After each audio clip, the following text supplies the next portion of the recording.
왜 같은 불경을 연구함에도 어떤 이는 해탈하고 어떤 이는 혼란스러워하며 어떤 이는 스스로 견성을 주장하지만 여전히 생사의 윤회에 빠져 있는가? 이 수많은 수행자들을 괴롭혀온 영원한 수수께끼는 한 권의 먼지 쌓인 고대 기록에서 그 해답을 찾았다. 한 고찰의 장경각 깊은 서가 속에 중광견 성명 등록이라는 진본이 조용히 누워있다. 책장이 누렇게 변했지만 먹의 향기는 여전히 남아있어 나가르주나 보살이 친히 전수한 제자들의 귀중한 필적을 기록하고 있다. 이 고서에 기록된 견성 3중 경지는 마치 젖과 꿀이 머리에 쏟아지는 듯이 수행길에 가로놓인 여러 미혹의 안개를 깨뜨려 후세 도를 구하는 이들에게 명확한 깨달음의 길을 제시하였다. 고서에 기록되기를 용수보살께서 당시 남인도의 나란다 사원에서 선예라는 법을 구하는 이에게 점차의 깊은 뜻을 설하셨다. 선예는 귀족 출신으로 박학다식하며 여러 학문에 정통했으나 생사에 대한 근본적인 의문으로 인해 부귀영화를 버리고 명성을 가진 스승들을 찾아 헤맸다. 그녀가 수많은 고난을 겪고 나서 나가르주나 보살 앞에 섰을 때 이미 몸과 마음이 지친 상태였으며 마음속에 의문이 가득했다. 대사님, 저는 오랫동안 불법을 연구해 왔습니다. 사람들은 흔히 성품을 보는 것이 곧 부처가 되는 길이라고 말하지만 과연 성품을 본다는 것은 무엇일까요? 왜 어떤 이는 성품을 본 즉시 해탈한다고 하고 또 어떤 이는 여전히 윤회의 고통 속에서 헤매고 있을까요? 불법이 고하다는 차이가 있나요? 아니면 깨달음의 깊고 얕음의 차이가 있는 걸까요? 선혜의 이 말은 옛날부터 지금까지 수많은 구도자들의 마음을 대변하고 있습니다. 용수보살은 미소를 지으며 그 지혜로운 눈동자에는 마치 별빛이 반짝이는 듯했다. 당신의 질문이 참으로 훌륭합니다. 견성은 확실히 성불의 핵심이지만 세상 사람들은 이에 대해 오해가 많아 진위를 분별하지 못하며 생전의 차이를 알지 못한다. 그래서 어떤 이는 스스로 견성했다고 여기면서도 여전히 윤회를 벗어나지 못한다. 오늘 나는 내게 견성의 3가지 경지를 설명할 것이다. 잘 듣고 알아두어야 한다. 용수보살은 그의 시작을 시작하였고 성품을 보는 첫 번째 경지를 시작하였으며 나는 이를 직견이라고 부른다. 이 단계는 마치 삼봉우리를 사이에 두고 먼 달을 바라보는 것과 같아 달이 존재한다는 것은 알지만 직접 달의 진면목을 볼 수는 없다. 수행자는 경전을 공부함으로써 자성이 본래 청정하며 만법이 모두 무상하다는 것을 알게 되지만 이론적으로는 불법의 도리를 통달하였으나 아직 실제로 이 현상을 체험하지는 못하였다. 선혜는 묵상 어린 눈으로 물었다. 이것이 마치 한 사람이 물에 대한 글만 읽고 진정으로 목마르다는 갈증을 해결하지 못한 것과 같지 않은가? 내 비유는 매우 적절하다. 용수보살은 고개를 끄덕이며 칭찬했다. 많은 학생들이 바로 이 단계에 머물러 경전을 통달하는 것이 곧 본성을 깨닫는 것이라고 오해한다. 그들은 입으로는 신비로운 도리를 말할 수 있으나 마음은 여전히 외부의 경계에 끌려가며 탐욕, 분노, 어리석음, 교만 등의 번뇌가 여전히 앞서 나가고 있으니 이는 단지 허황된 이론에 불과하다. 보살은 더 나아가 설명했다. 직견 단계에 있는 수행자는 올바름과 그름을 구별할 수 있으며 인과응보의 이치를 이해하고 만물의 공, 이치를 알더라도 이원대립의 사고방식에서 벗어날 수 없다. 순조로운 환경이나 역경에 직면할 때에도 내면에 여전히 파동이 있으며 칭찬과 비판, 득실과 성패를 마주할 때에도 감정은 여전히 요동친다. 이는 그들이 단지 지식의 차원에서만 불법을 이해할 뿐 그 지혜를 생명의 실제 경험으로 전환하지 못했기 때문이다. 선혜는 겸손하게 묻습니다. 그렇다면 어떻게 견해를 초월하여 더 깊은 경지에 이를 수 있을까요? 용수보살은 창밖의 끝없는 하늘을 가리키며 지식에 대한 집착을 내려놓고 헛된 망상을 멈추라고 하셨습니다. 직견은 구름처럼 맑은 하늘을 가리니 구름이 흩어져야 비로소 본래의 청청한 하늘이 드러난다. 수행의 핵심은 더 많은 지식을 쌓는 데 있지 않고 다양한 집착을 내려놓는 데 있다. 개정의 사막, 개정해 사막을 동시에 닦아야만 점차 제2의 경지에 들어설 수 있다. 이 첫 번째 경지는 겉보기에는 기초 같지만 실제로는 수행길에서 중요한 토대이다. 많은 사람들이 평생 이 단계를 진정으로 초월하지 못한다. 그 이유는 그들이 불법을 배우는 것을 수행 자체와 동일시하고 도리를 이해하는 것을 바른 덕과 지혜와 동일시하기 때문입니다. 진정한 수행자는 견해가 시작일 뿐이며 끝이 아님을 안다. 한 사람이 목적지에 도달하기 위해서는 단지 지도를 연구하는 것만으로는 충분하지 않으며 반드시 실제 여행을 시작해야 한다. 성견의 두 번째 경지, 나는 이를 정견이라 부른다. 용수보살은 눈을 감고 잠시 깊이 사색에 잠겨 마치 심오한 선정에 들어간 듯하다.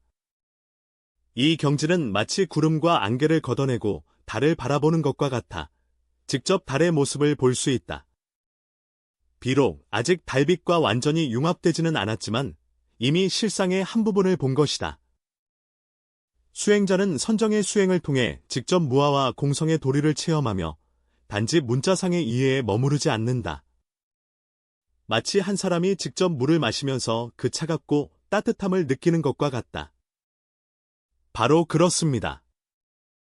용수보살은 눈을 뜨고 그 눈빛은 번개와도 같으며 정견의 경지에 도달한 수행자는 선정 안에서 무아, 무상, 무례의 경지를 체험할 수 있습니다. 이로써 일시적으로 이원 대립을 초월하여 새로운 본래 상태를 느낄 수 있게 됩니다. 그러나 그들이 정에서 나왔을 때도 이전의 습기는 여전히 존재하지만 다만 이전보다 좀 덜해졌을 뿐이다. 그들은 비록 감각세계를 초월한 경험을 했지만 여전히 주체와 객체의 대립에서 완전히 벗어나지 못했다. 보살은 일어나 전 밖의 정원으로 걸어갔고 선혜가 그 뒤를 따랐다. 가을바람이 살랑이고 낙엽이 온 땅에 흩어져 있다. 보살은 마른 잎사귀 하나를 주워 손바닥에 올려놓았다. 옛사람들은 이렇게 세 마디 말을 하였다. 산을 보면 산이요. 물을 보면 물이다. 산을 봐도 산이 아니고 물을 봐도 물이 아니다. 산을 보면 여전히 산이요. 물을 보면 여전히 물이다.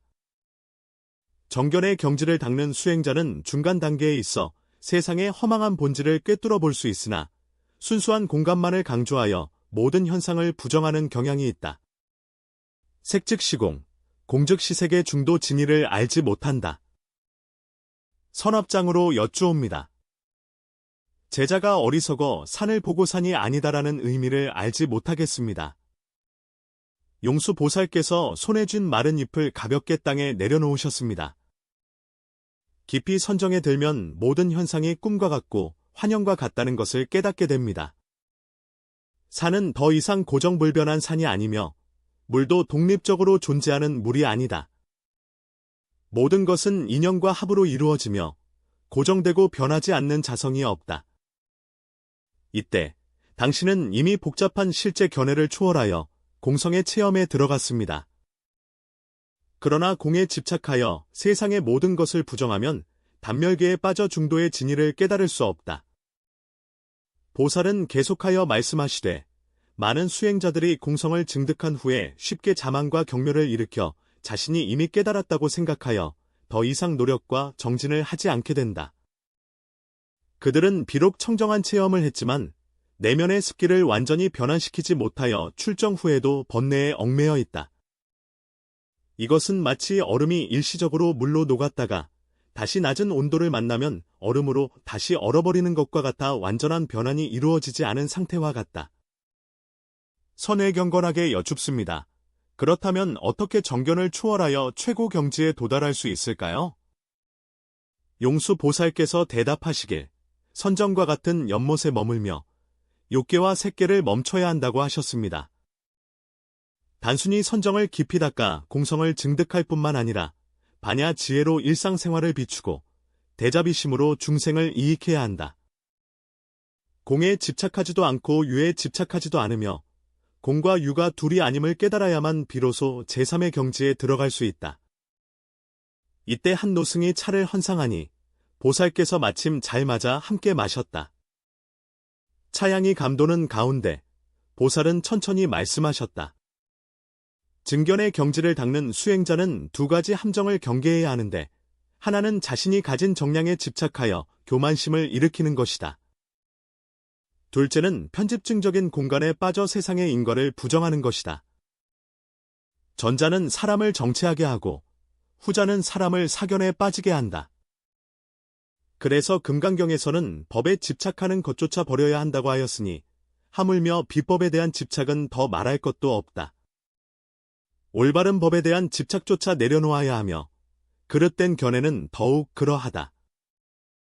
가을 햇살이 부드럽게 뜰에 비치고, 나가르주나 보살과 선예가 오래된 소나무 아래에 앉아 계속 이야기를 나누었다. 견성의 세 번째 경계는 제가 십견이라 부르는 것으로, 보살의 음성은 천례와 같은 소리입니다. 이 경계는 밝은 달이 품에 들어오는 것과 같아 사람과 달빛이 합일되어 능견과 소견의 구분이 없습니다.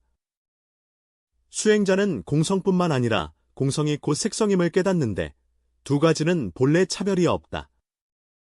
그들은 법계 실상에 머무르며 머무를 곳이 없으면서도 머무르고 닦을 것이 없으면서도 닦으며 일상생활의 모든 세세한 부분에서 부처님의 가르침이 드러나는 것을 볼 수 있다. 선에는 뜨거운 눈물을 감추고 있다. 이것이 마치 물고기가 물속에서 헤엄치며 물과 하나가 되어 물의 존재를 잇는 것과 같지 않은가? 당신의 비유가 매우 훌륭하다. 용수보살께서는 감탄하며 말씀하시기를 시간의 경지를 닦는 수행자는 이미 증득하는 자와 증득되는 대상의 이원적 대립을 초월하였으며 깨닫는 이도 없고 깨달아지는 법도 보지 못한다고 하셨다. 그들은 비록 세상에 살고 있으나 세상의 법칙에 물들지 않았고 비록 중생을 제도하지만 제도하는 이와 제도받는 중생이 있는 것을 보지 못한다. 반야심경에서 말하는 생멸하지 않고 더럽지도 깨끗하지도 않으며 증감하지 않는 경계에 그들은 이미 머물 수 있다. 보살은 하늘을 나는 새를 가리키며 말합니다. 이 새가 하늘을 나는 것을 보시오. 어떠한 자국도 남기지 않습니다. 시간과 경계에 머무르는 수행자의 마음은 세상에 있을 때 어떤 티끌에도 물들지 않는다. 그들은 번뇌가 곧 보리이며 생사가 곧 열반임을 깨달아 시간이라는 틀에서 벗어나 보리를 찾지 않고 수행을 일상생활의 매 순간에 녹여낸다. 선예가 물었다. 수행의 경지와 성불은 무엇이 다른가?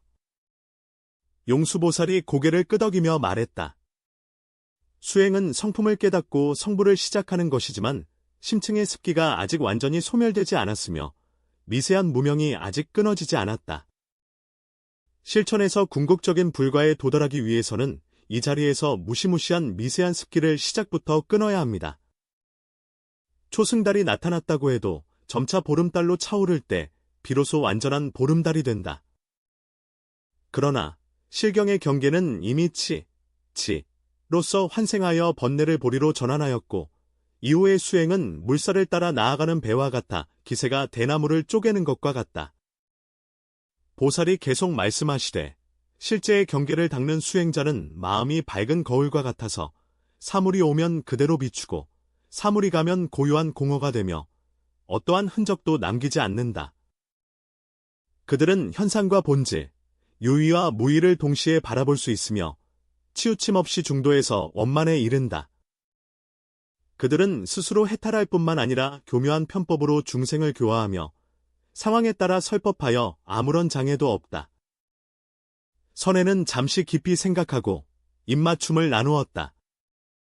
대사께서 말씀하신 삼중 경계는 때때로 반드시 단계적으로 점진적으로 나아가야 하며 도약할 수 없습니다. 나가르주나 보살의 눈에는 지혜의 빛이 반짝이고 있다. 일반적으로 수행자는 차례대로 점진적으로 나아가야 하며 문자와 어구의 수련에서 시작하여 점차 실상을 증득해야 합니다. 그러나 어떤 근기가 특별히 뛰어난 사람들은 한번 듣기만 해도 1000가지 법을 바로 이해하며 곧장 수행의 경지에 들어간다. 마치 육조 해능이 앵무새의 법문을 듣고 마음이 크게 열려 대각을 이룬 것과 같다. 그러나 이것은 오랜 세월에 걸쳐 쌓인 깊은 성근을 지닌 사람만이 할 수 있는 일이며 대부분 사람들은 여전히 착실하게 수행하며 사지 사지를 단계적으로 나아가야 한다. 보살은 각각의 경지에서의 수행 방법을 더욱 상세히 설명하였다. 직연의 경계는 주로 문자 경전을 중심으로 하여 정견을 함양한다. 정견의 경계는 지관, 쌍온을 중시하며 깊이 참선에 들다. 식견의 경계를 깨달아 반야지혜로 무명을 밝히고 자비심으로 이중온, 두 가지 번뇌를 이익하여 중생을 이롭게 한다. 세 가지는 서로 밀접하게 연결되어 있어 하나라도 빠뜨릴 수 없다. 선예가 다시 물었다. 삼중 경계 중에서 모두 퇴전이 일어날 수 있습니까? 용수보살이 고개를 끄덕이며 대답했다. 직연 경계는 퇴전하기 쉽다. 깊이 있는 실천이 없으면 정견의 경계도 후퇴할 수 있다. 정진하여 서로 지지하지 않으면 오직 실견의 경계만 있을 뿐이며 이미 진상 본래 면목을 본 것과 같다. 이는 별등이 이미 켜졌으니 폭풍을 만나도 꺼지지 않는 것과 같다. 그러나 궁극적인 부처의 열매를 이루기 전에는 여전히 신중을 기해야 하며 함부로 놓아서는 안 된다. 이 설법은 마치 봄번개가 겨울잠 자던 벌레들을 깨우듯 선량한 모임의 어리둥절함을 단숨에 깨우쳤다. 그는 감탄하지 않을 수 없었다. 대사의 가르침은 감로수처럼 머리에 내리니 제자의 수년간의 의욕이 한순간에 사라졌다. 그러나 세상 사람들은 대개 직연의 경계에 머물러 경론을 통달하는 것이 곧 성품을 본 것이라 잘못 생각한다. 어떻게 그들이 더 깊은 경지에 들어가도록 도울 수 있을까? 이 문제는 18의 핵심을 찌른 것이며 용수보살께서 깊이 문의하셨다. 좋은 질문이다. 중생들이 실질적으로 성품을 증득하도록 도와야 한다. 먼저 그들이 진정한 소망을 분별할 수 있도록 인도해야 합니다. 직연은 결코 무용하지 않으며 그것은 도를 입문하는 기초이다. 그러나 집착하여 어리석음에 빠지고 정체하는 것은 옳지 않다. 그들에게 가르쳐야 한다. 경을 읽는 것보다 경을 해석하는 것이 낫고 경을 해석하는 것보다 경을 실행하는 것이 더 낫다. 직연은 달을 가리키는 손가락과 같고 증견은 달의 원형을 보는 것과 같으며 식견은 달빛과 함께 빛나는 것과 같다. 손가락 때문에 달을 잊지 말고 달의 형태에 집착하여 달빛을 잃지 말라. 용수보살은 선해의 진실된 눈빛을 바라보며 계속 말했다. 직연에서 정견으로 들어가려면 문자상을 버리고 선정문에 들어가야 한다. 경전은 말한다. 미친 마음이 쉬지 않으면 쉬는 것이 곧 보리라고. 망상하는 마음이 멈추지 않으면 어떻게 성품을 볼 수 있겠는가? 반드시 개정의 세 가지 수행에서 시작해야 한다. 계율을 지켜 몸과 입과 뜻을 청정히 하고 정을 닦아 망념을 멈추며 지혜를 발하여 무명을 깨뜨려야 한다. 정견에서 실견으로 들어가려면 심성을 명확히 본 후 공에 머무르지 말아야 하며 또한 대자비로서 모두를 구제하고 육바라미를 갖추어 모든 중생을 돕되 세간을 떠나지 않고 보리행을 닦아야 한다. 유마경은 끊임없는 번뇌 가운데 열반에 들어가는 것은 번뇌를 끊어 없애는 것이 아니라 번뇌를 보리로 전환하는 것임을 가르친다고 말한다. 착하게 공경하며 여쭈었다. 제자는 어떻게 수행해야 이 세 가지 경지를 깨달을 수 있습니까? 나가르주나 보살께서 자비로이 말씀하시기를 먼저 항상 선한 스승을 만나 정법을 가까이 하라 하셨다.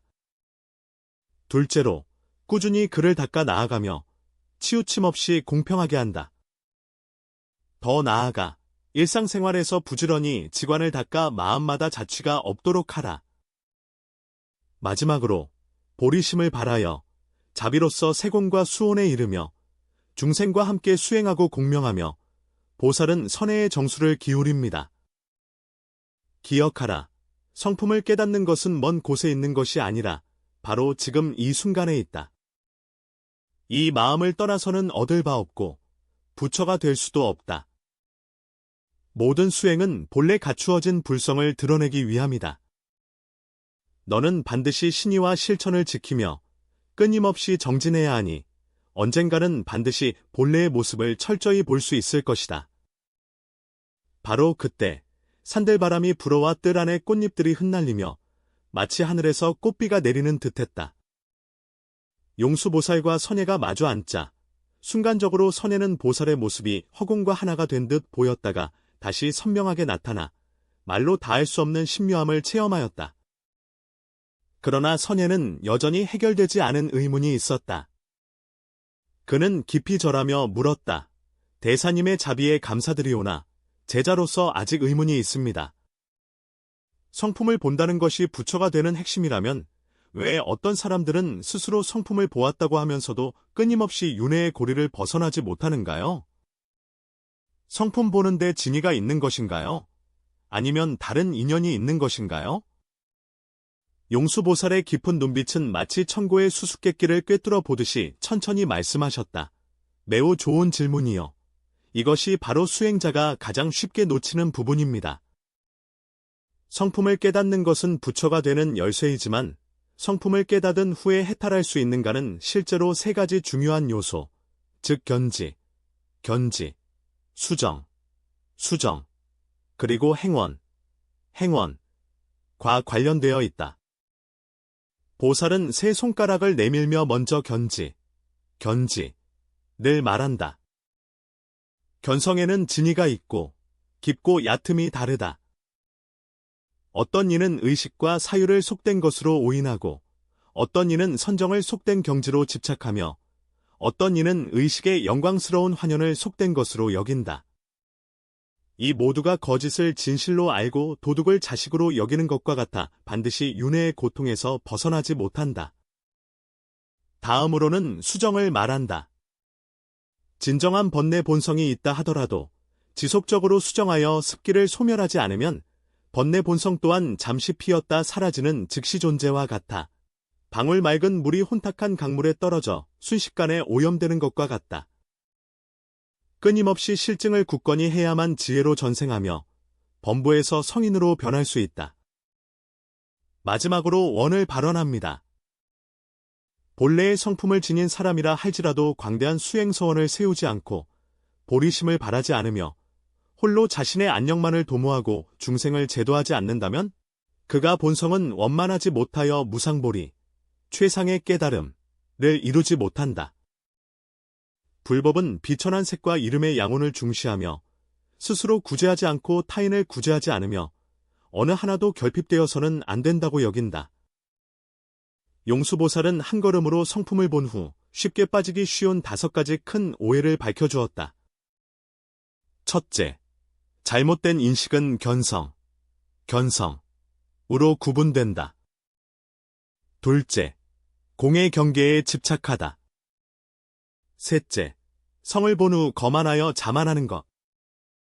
넷째, 공견에 치우침. 다섯째, 보리심을 일으키지 않는다. 이것들은 모두 윤회의 덫이므로 신중히 피해야 합니다. 하늘이 점점 어두워지고 사찰의 종소리가 울려 퍼진다.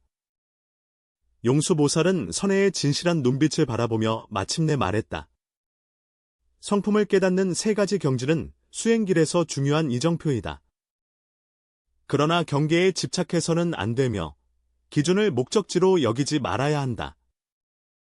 견성은 종점이 아니라 시작점이다.